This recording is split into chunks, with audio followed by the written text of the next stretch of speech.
గోదావరి జిల్లాకు వందే భారత్ రైలు వచ్చే అవకాశాలు ఎక్కువగా కనిపిస్తున్నాయి. ప్రస్తుతం జిల్లా మీదుగా విశాఖపట్నం, సికింద్రాబాద్ మధ్య నడుస్తోంది.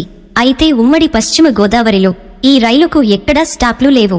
ఇప్పుడు విజయవాడ, చెన్నైల మధ్య నడుస్తున్న వందే భారత్ను భీమవరం వరకు పొడిగించాలని రైల్వే అధికారులు ఆలోచన చేస్తున్నారు.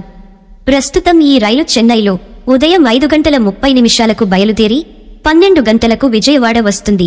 తిరిగి ఇక్కడ మధ్యాహ్నం 3:20 బయలుదేరి రాత్రి 10 గంటలకు చెన్నై వెళుతుంది. ఈ రైలు విజయవాడలో 3 గంటల పాటు నిలుస్తోంది. దీనివల్ల ప్లాట్ఫారాల సమస్య తలెత్తుతోంది. దీనిని నివారించేందుకు ఈ ఎక్స్ప్రెస్ ను భీమవరం వరకు పొడిగిస్తే బాగుంటుందన్న యోచనలో రైల్వే అధికారులు ఉన్నారు. ఇప్పటికే జిల్లావాసులు చెన్నైకు ఎక్స్ప్రెస్ నడపాలని ఎంతో కాలంగా డిమాండ్ చేస్తున్నారు. ప్రస్తుతం భీమవరం మీదుగా సర్కార్ నడుస్తుంది. ఇది కాకినాడ నుంచి రావడంతో జిల్లా నుంచి చెన్నై వెళ్లే వాళ్లకు టిక్కెట్లు దొరకని పరిస్థితి.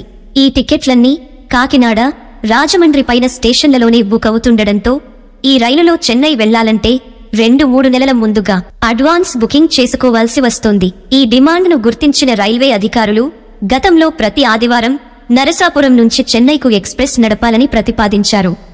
అయితే ప్లాట్ఫారాలు సాకుగా చూపి చెన్నై సెంట్రల్ రైల్వే అధికారులు అనుమతి ఇవ్వలేదు. దీంతో ఈ ప్రతిపాదన పెండింగ్లో పడింది. ఇప్పుడు వందే భారత్ ప్రతిపాదన తెర ముందుకు వచ్చింది. దీనికి పచ్చ జెండా ఊపితే ఫిబ్రవరి లేదా మార్చిలో వందే భారత్ డెల్టా మీదుగా పరుగులు తీసే అవకాశం ఉంది.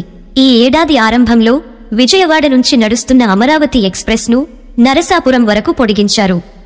ఏడాదిగా పెండింగ్లో ఉన్న ఈ రైలు పట్టాలెక్కడంతో కర్ణాటక వెళ్లే ప్రయాణికులకు ఊరట లభించింది.